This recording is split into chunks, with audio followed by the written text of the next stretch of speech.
All right, bright and early on a Saturday morning, off and running on the Krug Show. Big Saturday in store. We're here for about an hour. We're going to hang out, roughly 45 minutes. We're going to do about 45 minutes right here, talk a little bit about the Niners, the Giants, the matchup, the trade deadline, Diana Rossini's latest reports. Are the Niners going to make a move? There's a very interesting name connected to the Niners. I may even show you my first mock draft. Unbelievable. It could happen. It's all coming right now. Solo Krug on a Saturday. Let's go.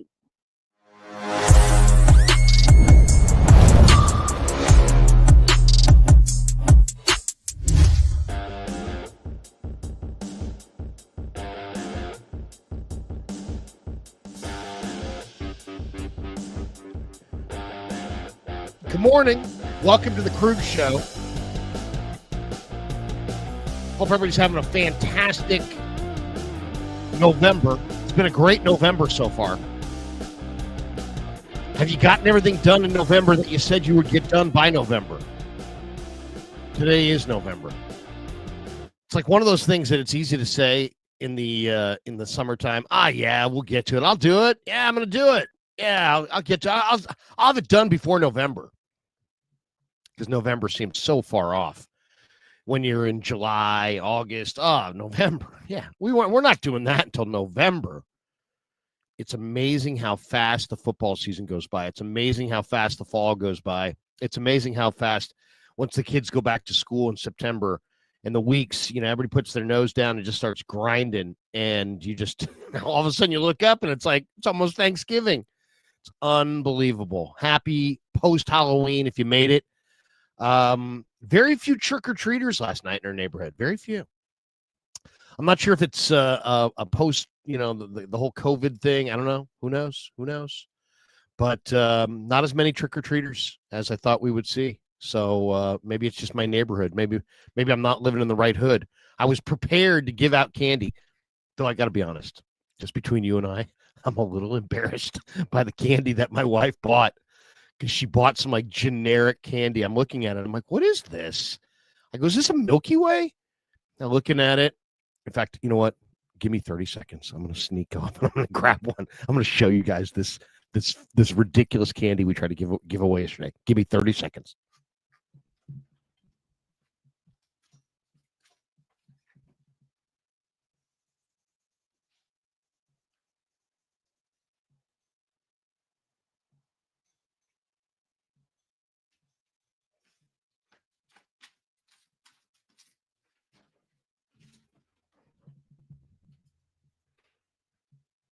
All right, you guys have to see this. This. I know I don't usually run off screen in the middle of a show, but look at this. Look at this candy. What the heck is that? That's not candy. That's not. It's a wicked good something. Look at that. Look at that candy. Nobody's ever heard of that. That's not identifiable candy. All right, here we got this one. Immediately, what do you think? Butterfingers, right? Hey, I got a Butterfingers. No, it's wicked good candy. You think you're getting Butterfingers, you're not. And then she had this one as well. Must have been a tri-pack. Hey, I'm getting whatever I'm getting. Mounds bar or whatever. No, you're getting a wicked good candy. I mean, honey, the channel is going well. We don't have to go to this kind of garbage. Unbelievable. That's what we're giving out. No 100 grand bar, no M&Ms, no peanut M&Ms, no Starburst, no Skittles. We're going with 3 mislabeled, unidentifiable chocolate bars from some. Oh my God!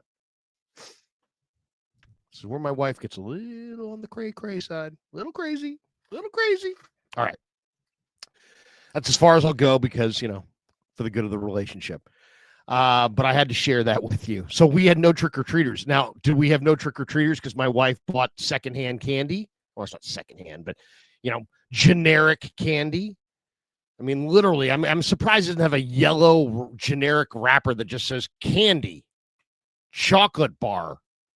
I mean, you think I'm giving her a hard time? You should have seen my 15-year-old last night. He's like, "Mom, what the heck is this?" It was an awesome scene. It was a great scene.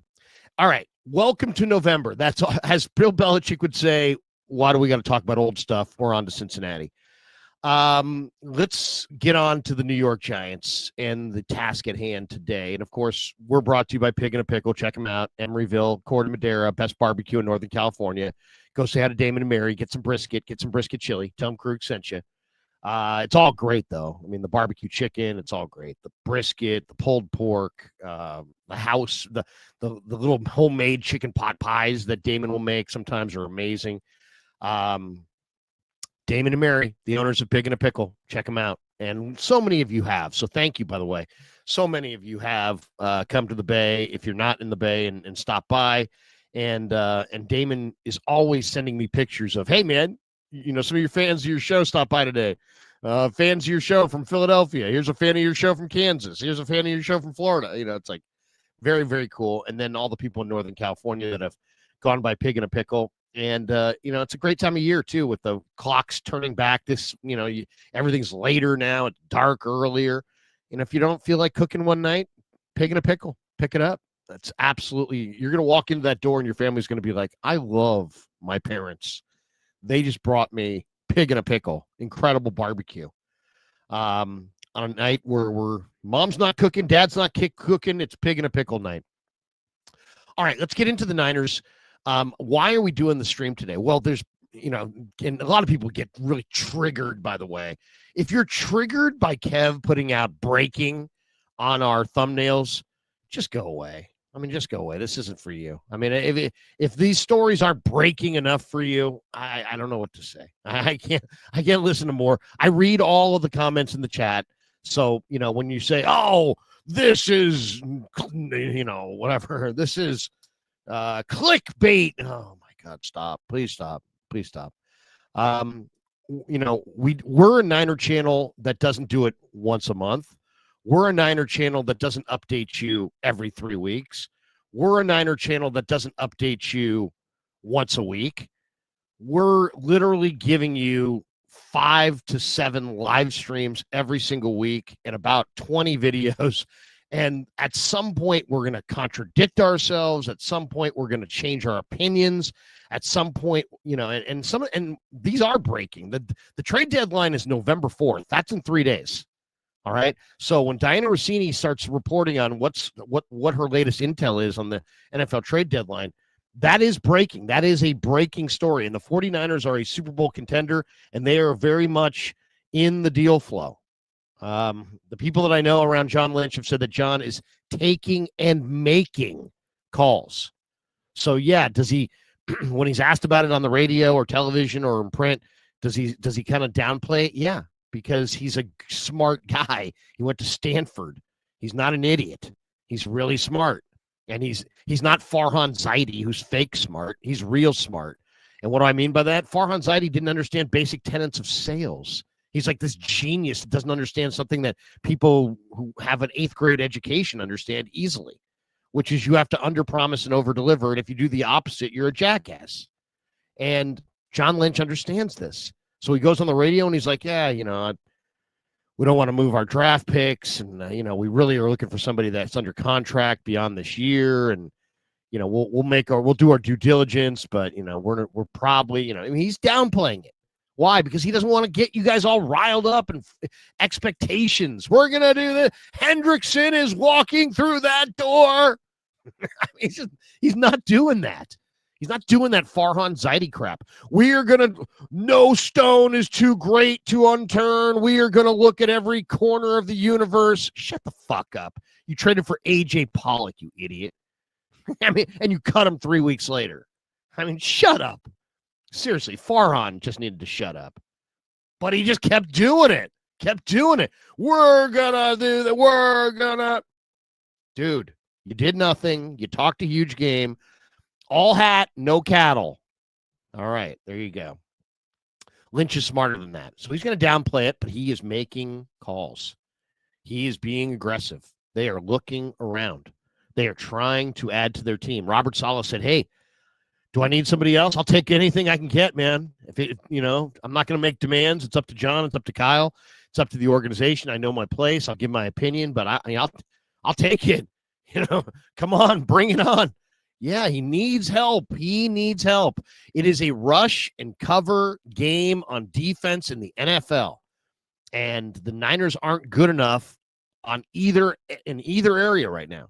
Their rush last week was non-existent. Their coverage was worse. Yeah, worse. Their coverage was worse than the rush, and the rush was nothing. That's where they're at. All right, let's get to the stories. Kev's in the back room saying, enough of your complaining. Let's get to it. Raj has put this out. Diana Rossini's latest. The 49ers have reportedly called the Bengals about Trey Hendrickson, Cam Taylor-Britt, and Logan Wilson, per Diana Rossini. Now, this is really interesting.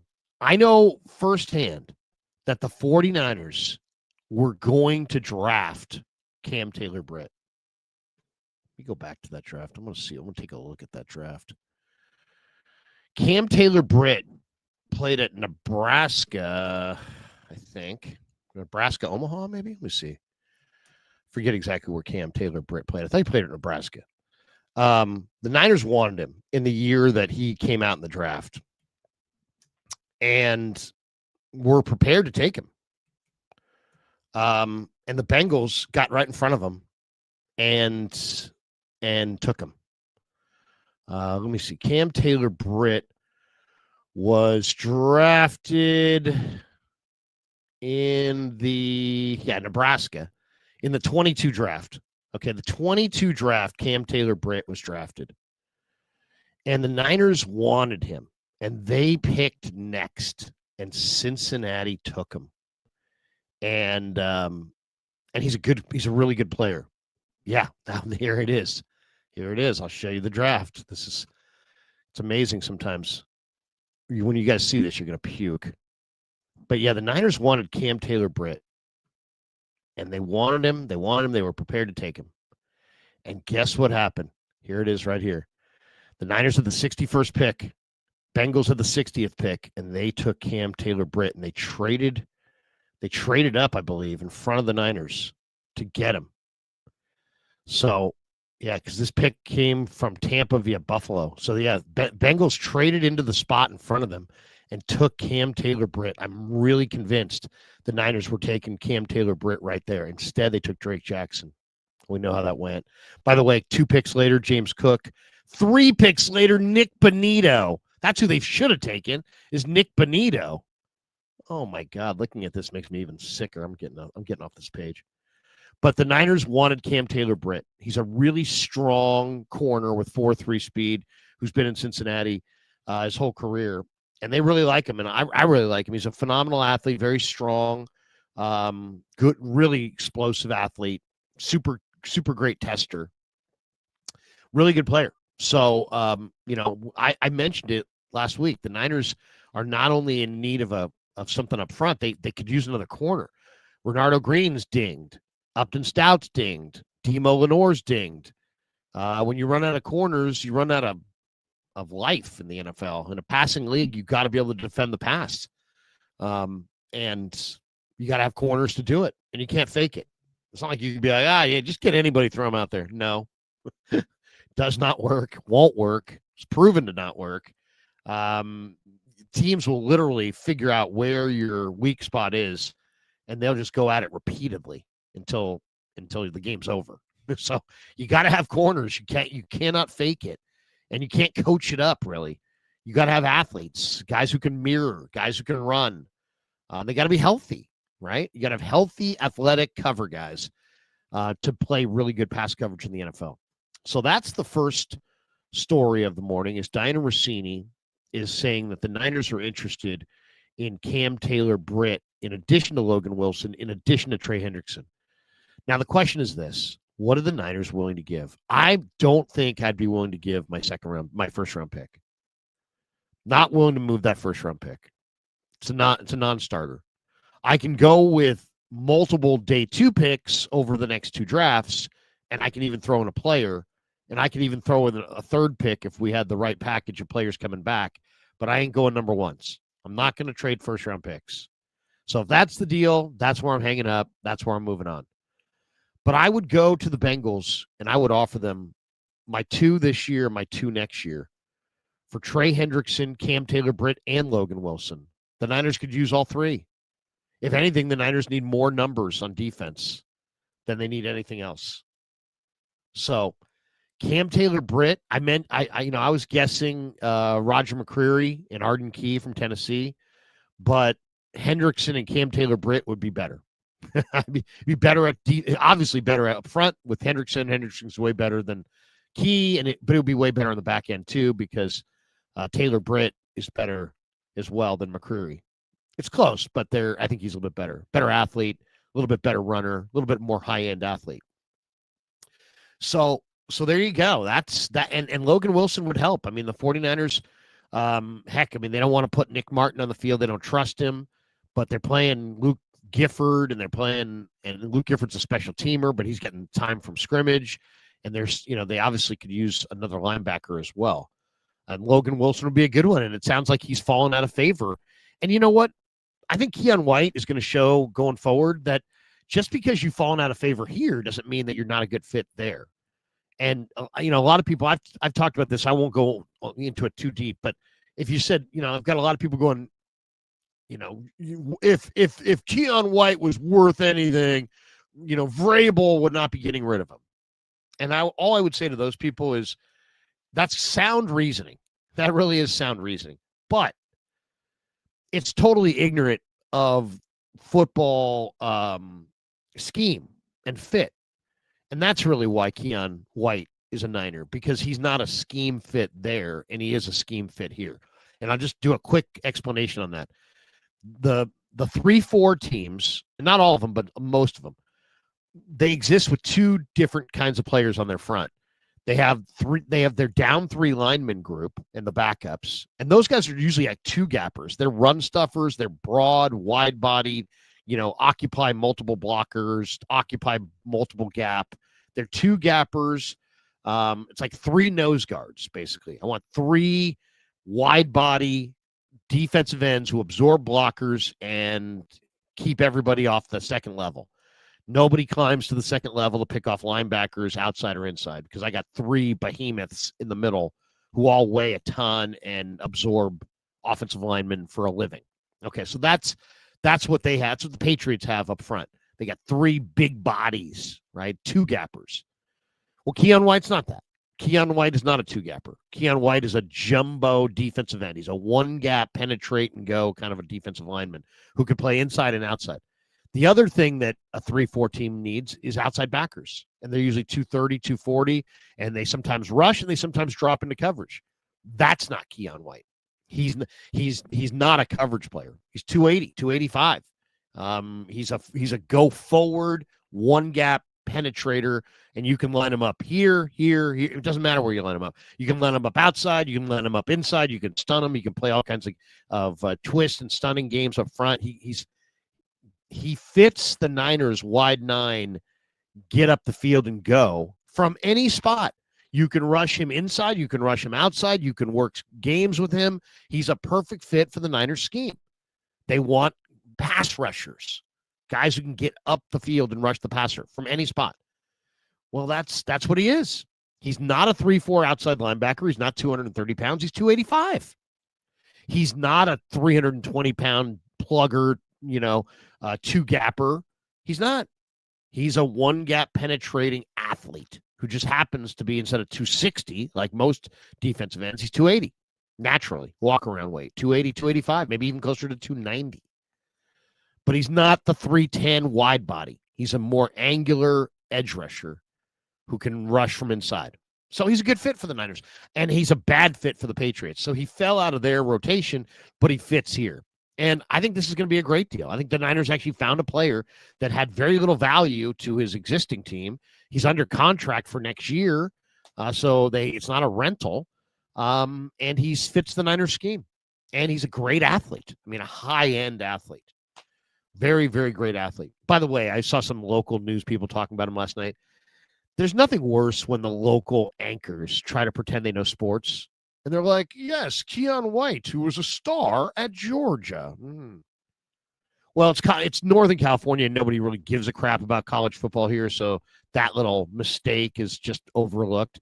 But if you made that mistake as a TV host in Atlanta, you'd be fired probably. He didn't go to Georgia, Joker. He went to Georgia Tech, and there's a big difference. Not the same team, not the same conference, not the same level. Really, I mean, G-Tech's nice. Love Haynes King. They're having a good year this year. They're not the Dogs. They don't compete for national championships. So yeah, I saw that last night. And he went to Georgia. It's like, okay. I mean, maybe I'm being anal about it, but because this is my neck of the woods. But I mean, if you're gonna go on television and talk about a player, at least get his info right. So bad TVing last night locally. Anyway, so there you go. That's why Keon White's a fit. But the Niners do need to make another move. And if you said to me, can the Niners make the playoffs without making another move? I think they can, but I don't think they will. I think if they can't, because they've been exposed, they have no pass rush and they're not good enough in coverage. And so if you don't have enough up front and you don't have enough on the back end, you're just going to get beat. Houston's offense is a joke. And they absolutely rampaged the Niners defense last week. Houston's offense is pathetic. They were totally owned the week before by Seattle. Couldn't complete a pass.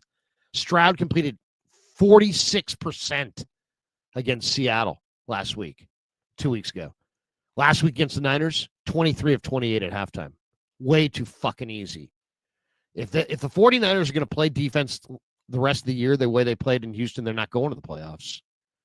Yeah, they have a decent record right now, but there's too much football left.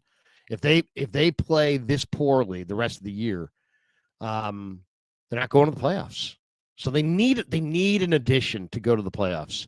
And Trent Williams ain't getting any younger, and George Kittle ain't getting any younger. Christian McCaffrey's not going to be better next year. A lot of their core players, this is it. It's time to go. It's time you got two good quarterbacks. You got Shanahan in his prime. You got a down year for the NFC. Anything can happen. You got a good record. You got an easy schedule. Compete the same way that I would sit there and scream at the top of my lungs if I was Robert Saleh. Compete. Last week was pathetic. Last week was embarrassing. The 49ers didn't compete on the back end. They really did not. Xavier Hutchinson, Jalen Noel, Jaden Higgins. You got to be kidding me. Those guys beat Demo Lenore, Renardo Green, and Upton Stout. Shame on Renardo Green, Upton Stout, and Demo Lenore. Shame on them. They were totally more athletic than those receivers, and they played soft all day. Soft coverage. So if that continues, they ain't going to the playoffs. So they need help. They absolutely need help. They need reinforcements. They've had a lot of injuries. They're getting some guys back, but they need some help. That's how I feel about it. And you know me, guys. I will give you my honest opinion. I don't care. I don't care if that means the next time I walk into the room, Lynch hates me. I don't care. I don't care if the PR staff looks at me and is like, that guy, I hate that guy. Who cares? I don't care. They can let them hate me. I'm going to tell you what I think and be honest with my audience every day, because if you can't be honest about sports and football, what can you be honest about? I mean, seriously, if we have to lie to protect people in sports and football, we got huge problems as a society. When we can no longer tell the truth about our diversions, we're in a sad, sad state of affairs. So I'm going to tell you the truth. I'm going to tell you the honest truth, and that's my honest opinion. If they get help, I think they could still achieve all their goals, including winning Super Bowl 60, because I don't think it's a great year for the league. I don't see this daunting, awesome juggernaut team that that's just going to wipe the floor with the 49ers in December or January. I don't see it. I don't see that. 49ers are going to hang in all these playoff games. They're going to hang. In some ways, the Niners are almost they're good enough to hang. Let's just say that. But are they good enough to win it all? No. They need help. All right, let's look at the latest here from Diana Rossini. She had, in addition to that, she had a very interesting article today that we are going to recap real quick for you. And here it is.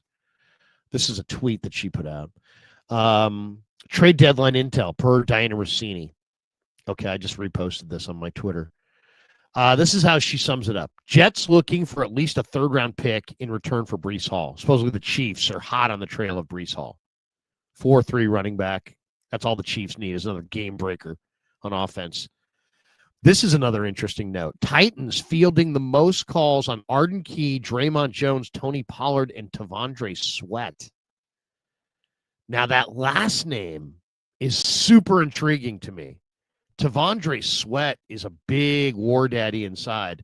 He was good at Texas. He's strong. He's young. I would definitely give a day 2 pick to the Titans if I could get Arden Key with Tavondre Sweat. In some ways, that might be ideal. That would be the deal. Like Hendrickson and Cam Taylor-Britt would be like, the Niners are going for it, you know. But Arden Key and Tavondre Sweat would be a very, very nice combo. And I like the idea. I mean, what Lynch said on the radio this week, to me, sounded like this. We don't want to give away draft capital of significance for somebody who's going to play 5 or 6 games and then be gone. So if the Niners did try to trade for, say that 5 times fast, for a Trey Hendrickson, I think they would do it with the plan to extend him. Because I think it would take maybe a second-round pick, maybe multiple second-round picks to get him. And maybe not. Some people are saying, get him for a third or a fourth. Well, if you could, but I think you got too many teams looking for defensive line help to be able to get him for a third or a fourth. I mean, that just seems totally like pie in the sky. But if I could get Arden Key and Tavondre Sweat, that would be a very exciting combination. All right. She also has this one. Dolphins seeking at least a third-round pick in return for Jalen Phillips. Eagles, 49ers, Patriots, among others, have shown interest. Now, this is kind of what I'm talking about. This guy's a free agent at the end of the year. He's had a bunch of injuries in his career. He's had an enormous talent. This guy was such a huge talent in college, UCLA, Tennessee, UCLA, Miami, I should say. Awesome talent. This guy's an amazing talent. I mean, he's as talented a rusher as there is in this league. Jalen Phillips is an enormous talent. And he's having a good year. And he's finally healthy. But he is a free agent at the end of the year. Would you want to give a third-round pick for a guy who's going to play 7 games for you, maybe, and then walk in free agency? Probably not. But I do think the Dolphins, what are the Dolphins going to do now they fired Chris Greer? They're going to let their interim GM make all these moves. They've been rebuffing all these teams asking for this guy and that guy. Will the Dolphins start making trades?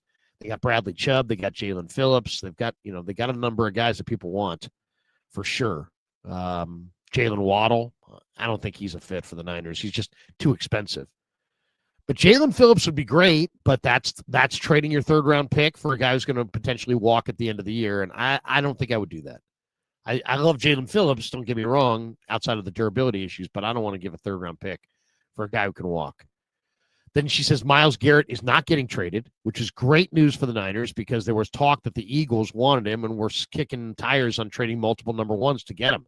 You don't want the Eagles to get Myles Garrett. You just don't. I mean, that would be bad. That would make them the dominant team in the NFC. Chargers and Seahawks are exploring offensive line additions. Good luck to them. Of course, the Chargers lost Rashawn Slater early in the year. Commanders in the market for a pass rusher. There's also talk that the Commanders may sell Debo. I saw that as well. The Commanders may not just buy, they may actually wind up selling. And Debo could be one of the guys on the move. There's a lot of teams that want receivers. Pittsburgh's one of them. You might see Pittsburgh, or you might see Pittsburgh try to make a deal for Debo. You might see Washington actually shop Debo, but they're looking for a pass rusher. Colts, Ravens, Packers looking for corners. The Eagles are in that mix as well, and it sounds like the Niners are on the down low. Saints expected to retain Chris Olave, their speedster Ohio State receiver. Lions looking for help at safety and D-line. That's the big one. Did the Lions get that monster defensive end opposite Aiden Hutchinson? Broncos monitoring the tight end market. Chiefs looking for D-line help and a running back. Jags looking for a defensive tackle. So this is the breakdown of Diana Rossini's reporting. Also, 49er News 24/7 says the Eagles reached out to the Jets for Jermaine Johnson, according to Diana Rossini. The Niners are also a team actively pursuing pass rush help before the deadline. So that's interesting. Peter Schrager, who a lot of people feel is very much dialed in. I've heard people say Peter Schrager doesn't say anything by accident. It's like, all right, pump your brakes on your Peter Schrager love. Some nepotism, baby. But here we go. Here is Peter Schrager. I'm going to play what Pete had to say here. Here's what he had to say about the Niners. This was a little conversation with Louis Riddick. Let's see if we can play this. We got our insider, we got our front office executive. All right, here we go. You're going to tell me, if you right now, as we're approaching the deadline, you tell me what phone call you would make if you were working in an NFL front office, and we'll see what Louis thinks of it. What's number one? If I'm the San Francisco 49ers, they just acquired Keon White from the Patriots, I am calling the Cincinnati Bengals, and I'm calling every day, and I'm saying, what will it cost to get us Trey Hendrickson? We know the injuries have hit them. We also know they're still in the thick of this. I think Trey Hendrickson right now, the Bengals, and I know this because teams are calling, Bengals are saying, he's not for sale. Let's see if they lose this Sunday, and suddenly Trey Hendrickson might be for sale. 1-year deal, half the season left. If the season's going south, do the Bengals try to get a second-round or third-round pick for this veteran asset? If I'm the Niners, yes, Keon White's a nice piece, I guess. Yeah. But for all the injuries, gosh, Trey Hendrickson down the stretch against the Rams and the Seahawks, huge piece. I love it. So everybody's dreaming the Trey Hendrickson dream, and I get it because Hendrickson is that good. I think Lynch, after the Chase Young thing, is afraid of trading for anybody that is going to dog it or not play super hard. And Hendrickson plays with his hair on fire. His motor is one of the legendary motors in the history of the league. So there's no concern with that. It's really just about your price tag and your desire to improve your team in other areas in the draft and your draft capital needs and what you're willing to trade. I would tell Cincinnati this. I don't want to trade a second-round pick. I'll give you a third-round pick for Hendrickson. Oh, wait a second. I can get Cam Taylor-Britt and Logan Wilson. All right, let's do it. I'll give you my 2, and I'll give you a conditional 3rd or 4th in 27. And that would be my offer to them, and it's going to have to be a decent offer because they're going to get a bunch of offers for Trey Hendrickson. Everybody wants him. He's super dominant. Now he's hurt right now, and he is 30, so you can't give some kind of ridiculous Micah Parsons trade. It can't be some crazy trade, but it has. You're going to have to trade something of significance. And I'll tell you, I would be very excited about that trade. Cam Taylor-Britt, Trey Hendrickson, Logan Wilson. In a way, it's exactly what the Niners need. Why? Because they need a corner. They need a pass rusher. They need a really impactful pass rusher. Hendrickson is that. They need a corner who that can be part of their foundation going forward. Cam Taylor-Britt is that. And they could really use another second-level defender who can play. And Logan Wilson can play. He can play the run. He can play the pass. He's a really talented linebacker, and he's kind of fallen out of favor there. And I would move 1 day 2 pick in next year's draft and maybe 1 day 2 pick in 27's draft. If I could get those 3 guys, because not only do the 49ers, the Niners, I think you could make a really compelling argument that no matter who they get, they're not 1 player away, right? I mean, they've had a rash of injuries. They've lost Warner and Bosa. And now they've lost Huff short term, and they've lost some key cogs that I don't know that one thing's going to get it done. I think they're going to need reinforcements across the board. So this is the kind of year where, if I could get 2 players, I would do it. If I could get 3 players, I would do it. As much help as I could get, I would want. Now, I want to have Hendrickson. I want to have that unbelievable pass rusher. I want to be able to send that message to my locker room as well. I mean, if the Niners as somebody who's in that locker room every day, if the Niners made that trade, that room would immediately have more juice. immediately, because the players know the talent better than us. The players know the talent better than the fans, better than the media. They know who can play and who can't play. You make a trade and you bring in 3 guys that can play. Yeah. It's like, hey, let's get out to practice. Now we're bouncing out to practice. You're giving your team more life. Why is it necessary this year more than other years? Well, partially because of the injuries to Bosa and Warner, but I think partially because of the youth. They invested so much in youth in the draft that they have a very young roster, so they could use some veteran reinforcement. And also the week 14 bye. That's a late bye, really late bye. And the Niners could be limping towards it. And right now, this is what I'd be worried about. The really late bye, you're in week 9. How do you play in week 9, 10, 11, 12, 13? The next 5 games going into the bye. Do you limp into the bye and go 1-4? Do you limp into the bye and go 2-3? Or do you strut into the bye and go 5-0? Do you strut into the bye going 4-1, going, we're one of the best freaking teams in the NFC? It's all there for the Niners, man. It is all there for the Niners. I'll say this. There's no vibe in that room of like, it's not our year. No. There's no vibe like that. There's not one guy in that room that doesn't think they got a real shot to win the whole thing. And I know there are probably people going, Crew, come on, really? Yeah. Name me the team. Detroit looks pretty good. Philly looks pretty good. Nobody's a world beater. There's nobody who's just thoroughly dominant. Philly lost to the New York Giants a few weeks ago.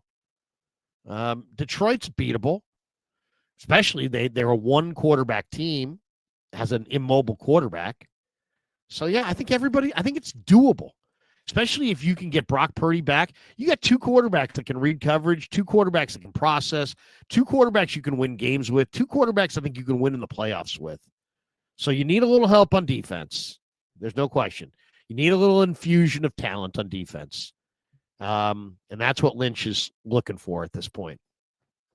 And if he can do it and they can get, Brock healthy and maybe get Ayuk back, I mean, let's go. I'll take my chances. 49ers have been there before. The coaching staff, the players for the most part, have been there before. The moment's not going to be too big. The NFC playoffs, it's anybody's ball game.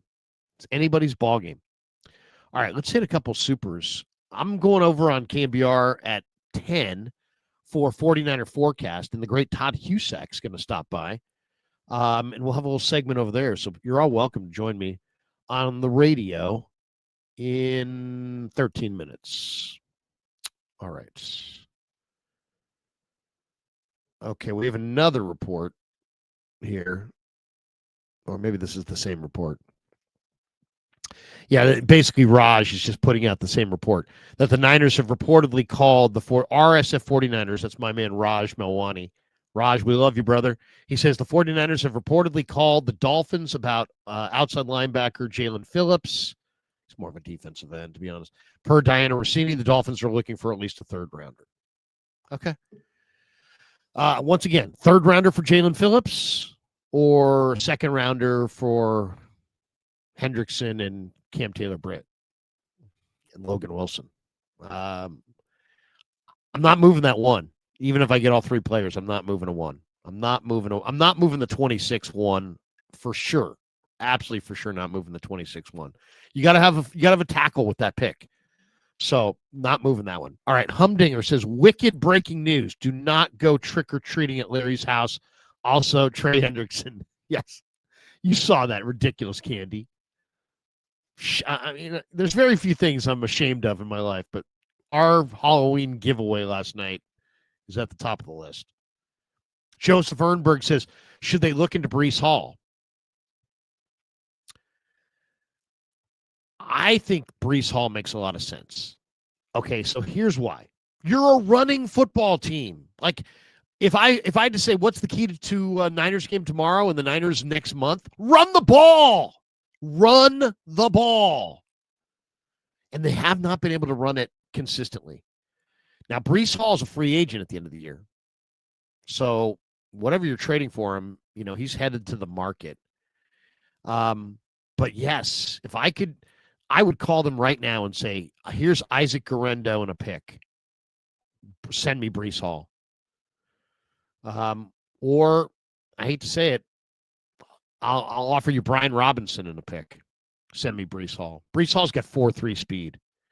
Breece Hall can run the outside zone. Breece Hall's not just a power changeup to CMC like Robinson is. He's a second premier back who can carry the offense. Plus, he played with Brock Purdy at Iowa State, and so maybe there's a relationship there, which would always be nice. It's always nice when your running back gives a damn about your quarterback because it's his job to protect him a lot. So yeah, if I could make that deal for Breece Hall, I would. I like that name. You know, as far as what would I be looking for at the deadline, I'm looking for defensive linemen, D tackles, D ends. I'm looking for another corner, and I'm looking for an impact player that's young that another team was giving up on. The Jaguars want to give up on Brian Thomas Jr. I'm after him. If the Raiders want to give up on Jackson Powers Johnson, I'm after him. I'd be ear to the to my phone going, I want a D end, I want a D tackle, I'd love a corner. I'm not even thinking offensive lineman because I'm smart enough to know that dream's not worth dreaming. But if there is a team that's quitting on a good young player that I really like, and I could get him for a day 3 pick, yes, I would absolutely. I'll give you another name that I think is really interesting. I think Seattle may move Tariq Woolen. Now, I don't think they're moving him to the Niners necessarily because why? But Tariq Woolen is a corner that I really like. Jumbo corner from University of Texas, San Antonio, who's just, 6'4" corner, long arms. They want to get rid of a 6'4" corner with long arms. Man, if I'm the Niners, I definitely would go there. We got this one from Presley Orr. Do you see a trade for Hendrickson similar to CMC? That wasn't the CMC trade a 2, a 3, a 4? Let me see the CMC thing. We're going to have to jet here in a sec, but let me just look this up real quick. What exactly the Christian trade was. I thought it was a 2, a 3, and a 4. See if I can quickly figure that out, what they traded for CMC. Let's go to his reference page and see if we can find this for you guys real quick. Yeah, I do think it's probably like that, a 2, 3, 4, something like that, some combination of picks that don't include a number 1. Yeah, all it says here is that he was traded October 21st for draft picks. Doesn't say what picks. Let me see. Maybe I can go back. Here it is. October 20th, 2022. Traded by the Panthers to the Niners for a 2023 second-round pick, 61st overall. Became Brenton Strange. A 2023 third-round pick, 93 overall. Became Darnell Washington. A 2023 fourth-round pick, 132 overall. Became Nick Herbig. And a 2024 fifth-round pick, which eventually became Tyrone Tracy. I mean, if you really think about it, that's not the worst haul for CMC. I mean, they didn't necessarily hit on all those picks, but you got Brenton Strange, Darnell Washington, Nick Herbig, and Tyrone Tracy. So Tyrone Tracy's a good running back who's a hell of a receiver in college. Herbig's a edge rusher with the Steelers who's, kind of a backup edge rusher, but he's got a good motor. Darnell Washington's a jumbo tight end. He's really more like an offensive tackle. He probably should be an offensive. Probably would have made more money if he played offensive tackle, to be honest. And then Brenton Strange, interesting player as well. So, none of those guys are CMC, but that's a pretty decent haul for CMC. 4 players, including Tyrone Tracy, for Christian McCaffrey. Obviously the Niners got the sure thing. They got picks, and then they moved all these picks, as you can tell, because a lot of those guys are on different teams, and I don't think any of them are on Carolina. So there you go. Carolina made a lot of trades. All right, that is going to do it for us. We should thank Pig and a Pickle for being the title sponsor of the Krug Show. Thank you, Pig and a Pickle, for being the title sponsor of the Krug Show. Check them out, Emeryville, Corte Madera. They're open 7 days a week. We also should thank our good friends at Sleeper. This whole entire football season, all season long, is presented by Sleeper this entire football season, presented by Sleeper, the fastest growing fantasy platform in the world. It's a one-stop shop. You get blazing fast news, real-time stats, group chats, season-long leagues, and of course, Sleeper picks for daily fantasy. Use promo code Larry. Sleeper will match your first deposit up to $100. Links in the description. Terms and conditions do apply. So thanks to all of them for being proud sponsors of the Krug Show. And we also should throw in our good friends at Habbas Law. 1-800-INJURED, Omar and Tarek Habbas, they're great attorneys. They will fight to make it right. HabbasLaw.com on the web. And we should tell you, we'll put this up on the screen. There's a link in the description for tonight's football game. We have tickets still available, courtesy of Habbas Law. San Jose State going up against Hawaii. And check that out. There's a link in the description if you want to go to that game. It's tonight at 7:30 at Spartan Stadium. So Spartans and Hawaii. If you want to see a little college football, courtesy of our sponsor, Habbas Law. Thanks to Habbas Law for providing us with tickets and sponsoring San Jose State football. As you can tell, Habbas Law rooted in the community, and thanks to them very much for being a proud sponsor of the Krug Show.